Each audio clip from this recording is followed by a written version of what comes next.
자, 이번 시간에는 특수상대성 이론의 기본 원리에 대해서 배우겠습니다. 일단 특수상대성 이론에 대해서 배우기 전에 상대속도의 개념에 대해서 알아야 돼요. 상대속도는 운동하고 있는 관찰자가 봤을 때 물체의 속도가 어떻냐, 이거를 말하는 거죠. 그런데 속도에는 방향이 있었어요. 그래서 방향을 플러스 마이너스로 표시할 수 있겠죠. 그래서 이 점을 참고해 두고 A가 본 B의 상대속도는 B의 속도 마이너스 A의 속도이다. 일단 이 A가 본이라는 말은 A의 대안으로 바꿀 수 있어요. 그래서 A의 대안이란 말은 A의 관점이니까 A가 본 B의 상대속도를 구하라는 거다. 그래서 문자로도 표현을 해보면은 B의 속도 마이너스 A의 속도니까 VB 마이너스 VA가 되겠죠. 그래서 밑에 예시들을 보면서 한번 알아볼게요. 일단 A가 있고 B가 있는데 A가 바라보는 B의 속도를 구하는 거예요. A는 이미 VA의 속도로 달리고 있죠. 예를 들어서 10의 속도로 달리고 있어요. 그런데 B가 20의 속도로 자전거를 타고 있는 거죠. 그렇다면 상대적으로 A가 느꼈을 때는 B의 속도가 10이라고 느껴지겠죠. 본인은 지금 10으로 운동을 하고 있는데 저 B라는 사람은 20으로 운동을 하니까 속도 크기의 차만큼이 상대 속도가 되겠죠. 그래서 운동 방향이 동일할 경우는 속도 크기의 차를 계산해주면 된다.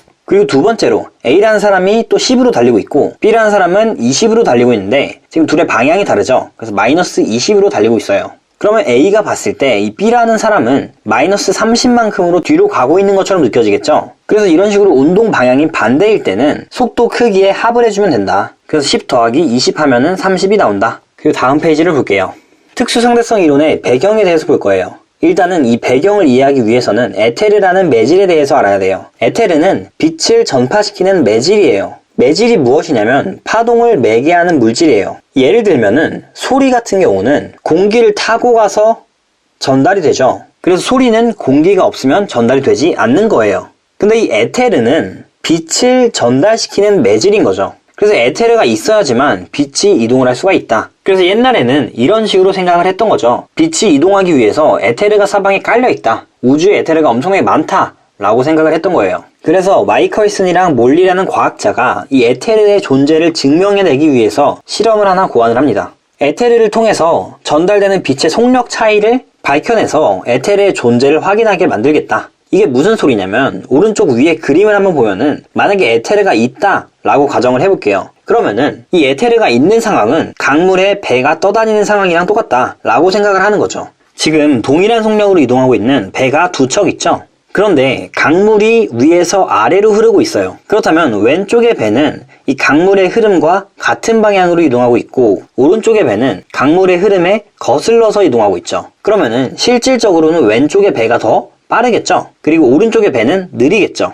그래서 이 실험을 예측할 때는 에테르 바람에 의하여 빛 검출기에 도달하는 시간 차이가 존재한다. 그래서 에테르가 있다 라고 이제 예측을 한 거죠. 그래서 실험을 시작했어요. 그래서 광원에서 빛이 나오고 이 반거울을 통과한 빛이 쭉 이동을 합니다. 또 반사되고 다시 튕겨 나와서 이런 식의 빛의 경로가 있고, 두 번째는 광원에서 또 이제 빛이 나와서 반사되어 또 반사돼서 들어가는 빛의 경로가 있는데 실험을 해보니까 이 두 경로가 검출기에 빛이 동시에 도달을 했다는 거죠. 그래서 결국에는 빛의 속력 차이가 없었다. 그럼 에테르가 존재하지 않는다 라는 결론이 나왔어요. 그래서 이 실험은 실패한 실험인데 노벨상을 타게 된 최초의 실험이 되죠. 어쨌든 간에 에테르는 존재하지 않고 빛은 그냥 이동할 수 있다. 매질이 필요가 없다 라는 거를 밝혀냈어요. 다음 페이지로 넘어갈게요. 그래서 아인슈타인이 이 마이컬슨 몰리 실험을 바탕으로 특수상대성 이론의 두 가정을 세웠어요.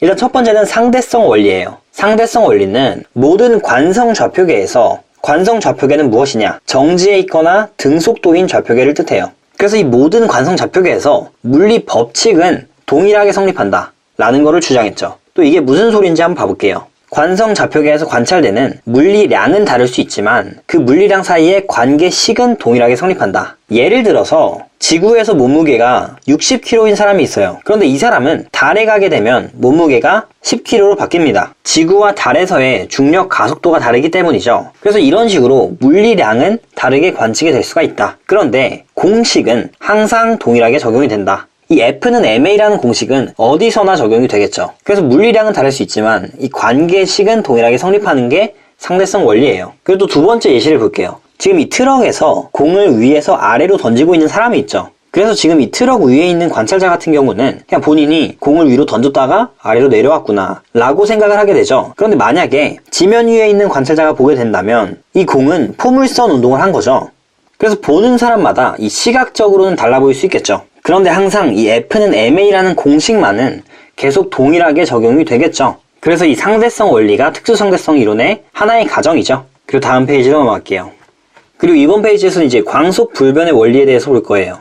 이 광속 불변 원리는 모든 관성좌표계에서 보았을 때 진공 중에서 진행하는 빛의 속력은 관찰자나 광원의 속도에 상관없이 일정하다. 그래서 이 광속 불변 원리 말 그대로 빛의 속력은 항상 변하지 않는다. 다른 건 다 변할 수 있어도 빛의 속력만큼은 항상 변하지 않는다. 빛의 속력은 30만 km/s예요. 그래서 빛은 1초에 30만 km를 갈 수 있는 거죠. 그래서 다른 방식으로 나타내보면 이런 식으로 나타낼 수도 있고 이런 식으로 나타낼 수도 있어요. 그냥 빛의 속력을 이 C라는 문자 하나로 표현을 하겠다. 그래서 어쨌든 간에 이 빛의 속력은 이런 식으로 계속 정해져 있는 거죠. 그리고 빛의 속력이 변하지 않는 거는 항상 적용돼요. 그래서 문제에서 조금 낚이지 말고 빛의 속력은 무조건 30만 km/s구나 라는 거를 머리에 좀 박아놓고 있어야 돼요. 그래서 이제 밑에 예시를 볼게요. 일단은 이 기차가 잘 달려가고 있는데 이 안에서 어떤 사람이 고개를 내밀고 화살을 쏘고 있죠. 기차는 100km/h로 달려가고 있었고 화살은 이 기차 안에 탄 사람을 기준으로 200km/h로 날렸어요.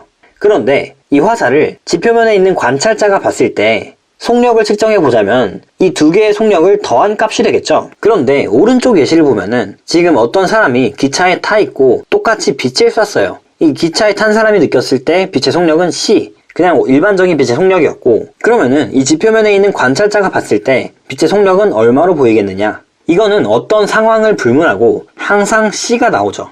왜냐면 빛의 속력은 변하지 않는다고 했으니까. 그래서 만약에 이 기차가 0.9C의 속력으로 가고 있다고 쳐도 이 빛의 속력은 C로 항상 동일하다. 빛의 속력은 변하지 않는다. 라는 거를 알아주면 될 것 같아요. 그래서 오늘 수업은 여기까지고 영상이 유익하셨다면 구독 눌러주시고 또 좋아요 눌러주시면 감사하겠습니다.